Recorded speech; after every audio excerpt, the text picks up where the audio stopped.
வணக்கம் நண்பர்களே. இன்னைக்கு நம்ம சேனலில் எதை பற்றி பார்க்க போகிறோன்னா பழனி மலை பற்றி தான். பழனி மலையை பற்றி சிறப்புகளை நம்ம சொல்லிக்கொண்டே போகலாம்.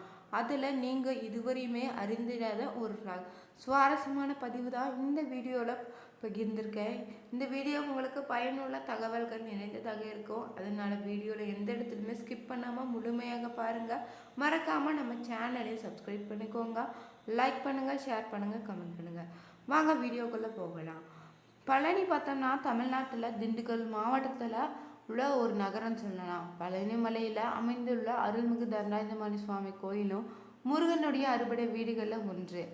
பழனி மலையில் குமரன் குடியேறினாள் என்பதால் தான் அன்றிலிருந்தே அவரது நின்ற இடமும் பழனி என அழைக்கப்படுதான். பழனி மணி அடிவாரத்தில் உள்ள திரு ஆவினன்குடி தான் தலைமை 3ஆம் படை வீடுன்னு அழைக்கிறாங்க. பழனி கோயிலில் பார்த்தோம்னா வழங்கப்படும் பழனி பஞ்சாமிர்தம் மிகவும் சிறப்பு வாய்ந்த பிரத்யேகமாக சொல்லப்படுது. பழனி கோவிலில் கோயம்புத்தூரிலிருந்து தென்கிழக்கே 100 கிலோமீட்டர் தொலைவில் மதுரைக்கு வடமேற்கிலும் அமைஞ்சிருக்குதாம். முருகன் கோவிலில் மட்டுமே ஒரு நாளைக்கு 6 முறை தண்டாயுதபாணிக்கு அபிஷேக அலங்காரம் செய்கிறாங்க. 5 முதல் 7 நிமிடத்துக்குள்ளே அதை முடிச்சு விடுவாங்களாம். அபிஷேகம் முடிந்து அலங்காரம் செய்து விட்டாங்களாவே பின்னர் அடுத்த அபிஷேகம் வரை மாலை சாற்றுவதோ பூக்களை அர்ச்சனை செய்வதோ கிடையாது. இரவில் மட்டுமே முருகனுடைய மார்பலை வட்ட வடிவில் சந்தன காப்பு சாத்துறாங்க. விக்கிரகத்தின் புருவங்களுக்கு இடையில ஒரு பொட்டு அளவுக்கு சந்தனம் வைக்கப்படும். முன்னொரு காலத்தில் சந்தன காப்பை பார்த்தோம்னா முகத்திலும் சாத்தி கொண்டிருந்தாங்க. பின்னல தான் இந்த முறையில் மாற்றத்தை ஏற்படுத்தியிருக்காங்க. தண்டாயுதபாணியனுடைய விக்கிரகம் எப்போதுமே மிகுந்த சூடாக இருக்குமா. அதனால தான் இரவு முழுவதுமே அந்த விக்கிரகத்திற்கு நீர் வெளிப்படுத்தி இருக்குமா. நீரை அபிஷேக தீர்த்தத்துடன் கலந்து காலையில் அபிஷேகம் நடக்கும்போது அங்கே இருக்கும் பக்தர்களுக்கு பிரசாதமாக விநியோகம் செய்கிறாங்க. தண்டாயுதபாணி சினியில் பார்த்தோம்னா நெற்றியில் ருத்ராட்சமோ கண், மூக்கு, வாய், தோள்கள், கை, விரல்கள் போன்றவை மிக அற்புதமாக உள்ளியால் செதுக்கப்பட்டது போல தெளிவாக இருப்பது போகரனுடைய கைவண்ணன்னு சொல்லலாம். அந்த சிலையை சுற்றி எப்போதுமே ஒரு விதமான சுகந்தமன பரவி கொண்டே நிற்குது. சிலையை செய்ய போகர் எடுத்துக்கொண்ட காலம் மட்டுமே 9 வருடங்களாக சொல்லப்படுது.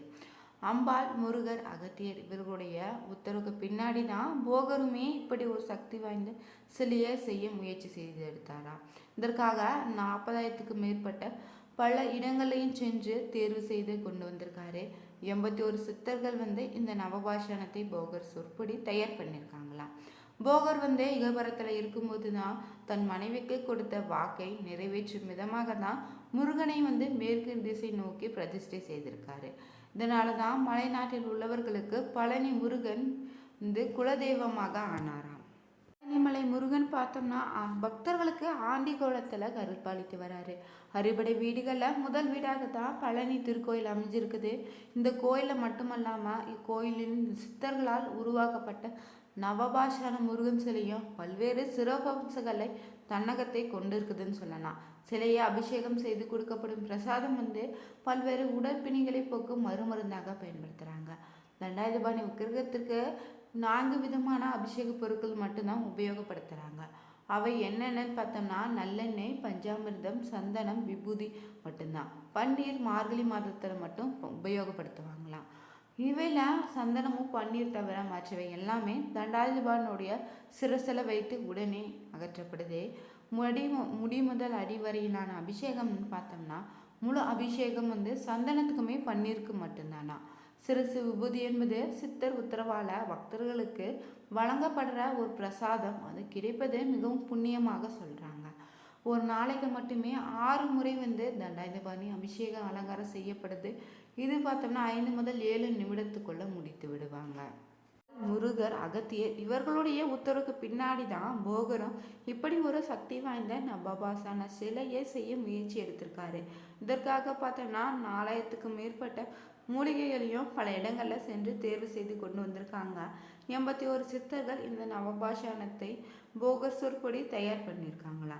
பொதுநல எண்ணத்தோடும் செய்யப்பட்டதால் காலமும் இயற்கையும் தன்னுடைய சீற்றத்தை குறைத்து கொண்டு சித்தர்களுக்கு உதவி செய்ததாக துணுக்கு தகவல்களை சொல்லியிருக்கப்பட்டிருக்குது. அகத்தியர் உத்தரவால ஒரு அசுரன் 2 மலைகளையும் காவடி போல சுமந்து பொதிகை நோக்கி கொண்டு செல்ல முருகன் அவனை தடுத்து நிறுத்தி போரில் தோற்கடித்து 2 குன்றியுமே இப்போது இருக்கும் இடத்துல வைக்க செய்தார். இதுதான் புராண தகவலில் சொல்லியிருக்காங்க. போகர் பார்த்தோம்னா இகவரத்தில் இருக்கும்போது தன் மனைவிக்கு கொடுத்த வாக்கை நிறைவேற்றத்தான் முருகனை மேற்கு திசை நோக்கி பிரதிஷ்டையும் செய்திருக்காங்க. இதனால தான் மலைநாட்டில் உள்ளவங்களுக்கு பழனி முருகன் குலதெய்வம் ஆயிருக்காரு. சிலை செய்து பிரதிஷ்டை செய்து கட்டிய எத்தனையோ கோவில்களும் சிதலமடைந்து போனாலுமே நவபாஷானத்தால் சிலை செய்த இந்த கோவில் மேலும் மேலும் வளர்ந்து கொண்டிருப்பதன் காரணம்தான் சித்தர்களுடைய மகிமையினும் பலரால் பேசப்பட்டு வருது. தண்டாயுதபாணி சிலைக்கு இடது பக்கத்தில் பார்த்தோன்னா ஒரு சின்ன மரகத லிங்கம் இருக்குது. அவரை தரிசிக்க வலது பக்கமாக சென்று தீபம் காட்டணும். ஏன்னா தீப ஒளியில மட்டும்தான் அந்த லிங்கத்தை நம்ம தரிசிக்க முடியுமா. பழனியில் 2 மரகத லிங்கம் உள்ளது. ஒன்று முருகர் சன்னதியிலையும் இன்னொன்று போகர் சமாதியின் மேலே. இந்த 2மே போகர் பூஜை செய்வதாக சொல்கிறாங்க. முருகன் கோவிலில் இருக்கும் மூலவர் சிலைக்கு மகத்துவான புராண கதைகளை சொல்லுவாங்க. ஒவ்வொரு தேவைக்காகவுமே ஒவ்வொரு ரூபத்தில் தான் இறைவனை நாம் தரிசனம் செய்து வந்தாலே நாம் வேண்டிய பலன்கள் நிச்சயமாகவே கைகூடுன்னு சொல்லலாம். அந்த வகையில் தான் பழனி முருகனை கோவிலில் ராஜ அலங்காரத்தில் இருக்கும் மூலவரை வழிபடுவது நல்லதா அல்லது ஆண்டி கோலத்தில் தரிசனம் செய்வது நல்லதா என என்னென்ன பலன்கள் கிடைக்கும் என்பதை பற்றி இனி தெளிவாக நம்ம தெரிஞ்சுக்கொள்ளலாம். பக்தர்கள் ஆகிய நாம இறைவனை தரிசிக்கும் போது சாதாரண கோலத்தில் இருப்பதை விட அலங்காரம் செய்த பின்பு கண்குளிர தரிசனம் செய்வதை தான் அதிகம் பேர் விரும்புகிறோம். திருமணத்திற்கு வரம் பார்க்க செல்கிறோம் என்றாலும் திருமணம் நிச்சயம் ஆகிட்டது என்பதனாலும் பத்திரிகை கொடுக்கவும் ராஜ அலங்கார தரிசனம் செய்யலாம். புதுமணம் வாங்குவது, விற்பது, வீடு வாங்குவது, கட்டுவது, கிரக பிரவேசம் செய்வது போன்ற நல்ல நிகழ்வுகளுக்கு நம்மால் இயலக்கூடிய விஷயங்களுக்கும் இறைவனுடைய ஆசீர்வாதம் கிடைக்கவே ராஜ அலங்கார கோலத்தை தரிசனம் செய்துவாங்க. மனிதனால் முடியாத ஒரு சில விஷயங்கள் இருக்கும். உயிருக்கு போராடி கொண்டிருக்கும் உறவுகளை காப்பாற்றி எண்ணுவங்களும் சரியான முடிவை எடுக்க முடியாமல் தடுமாறும் மனம் கொண்டவங்களும் ஆண்டிகோலத்தினை தரிசனம் செய்து பலன் பெற முடியும். ஆண்டிகோலத்தை பெரும்பாலுமே முற்றும் துறந்த ஞானிகளும் ரிஷிகளும் சித்தர்களுமே வழிபட்டு வருவாங்க. குடும்ப நிலையை கடந்து வாழ்பவர்களை இந்த கோலத்தை தரிசனம் செய்ய போராடுவாங்களாம். மிகுந்த சக்தி வாய்ந்த ஆண்டிகோல தரிசனம் செய்வது மகத்துவமான பலன்களை கொடுக்கக்கூடியதாக சொல்லப்படுது. ஆண்டிகோலத்தில் பழனி முருகனை தரிசித்து வந்தாலே முற்றும் துறக்க வேண்டி இருக்கும் என்பதல்ல, மெய்யல்ல. ஞானக்காரனாக இருக்கக்கூடிய இந்த முருகன் தான் நமக்கு வீரத்தையுமே தைரியத்தையும் ஞானத்தை கொடுக்கக்கூடியவராக இருக்கிறாரு. முருகனுக்கு செவ்வாய் கிரகமும் குரு பகவானும் இருக்கிறாங்க.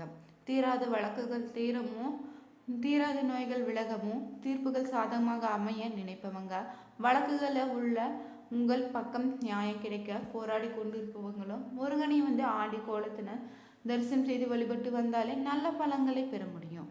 மருத்துவர்களாலும் கைவிடப்பட்டவர்கள், நோயாளிகள், வாய் பேச முடியாதவங்க, உடல்ல குறைபாடு உள்ளவங்களும், மன ரீதியாக பாதிக்கப்பட்டவங்க, மன இறுக்கத்தில் இருப்பவங்க இந்த ஆண்டிகொள்ள முருகனை தரிசித்து சத்வீகமாக அவர்களுடைய மனநிலையும் மாறுவதாக சொல்லப்படுது.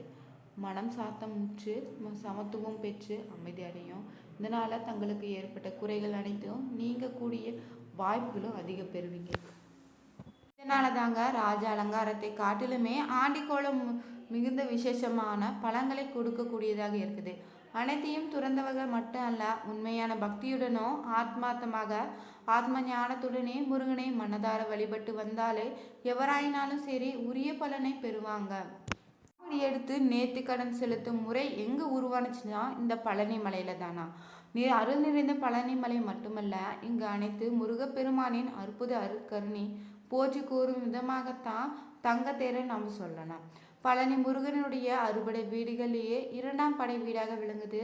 பழனி ஊருக்கு அமைந்துள்ள திரு ஆவினன்குடி என்பது தான் உண்மையான படை வீடா. இருந்தாலுமே பழனி மலை மீது அன்புள்ள தண்டாயுதபாணி கோவிலையே பக்தர்கள் படை வீடாக கருதி வழிபட்டு வராங்க.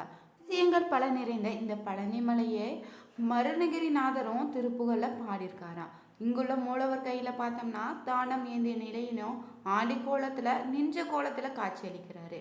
இங்குள்ள முருகன் சிலை போகர் சித்தரால உருவாக்கப்பட்டதாக சொல்லப்படுது. நவபாஷாணத்தால் ஆன இந்த சிலையில் பட்டு பெற்றப்படும் பிரசாதங்கள் அனைத்துமே பலவிதமான நோய்களை தீர்க்கும் அதிசயமாக இன்று பழனியில வழங்கப்பட்டு வருது.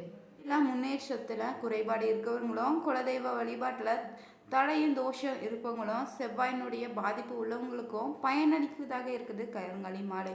கருங்காலி மாலையினுடைய பயன்களை சொல்லிக்கொண்டே போகலாம். இதை பற்றி தெரிஞ்சுக்கொள்ள வீடியோவில் டிஸ்கிரிப்ஷனில் கொடுத்துருக்க நம்பருக்கு கால் பண்ணி ஆர்டரையும் தெரிவிச்சுக்கோங்க. உங்களுக்கு பிடிச்சிருந்தா லைக் பண்ணுங்கள், ஷேர் பண்ணுங்கள், கமெண்ட் பண்ணுங்கள். மறக்காமல் நம்ம சேனலையும் சப்ஸ்கிரைப் பண்ணிக்கோங்க. Thank you viewers.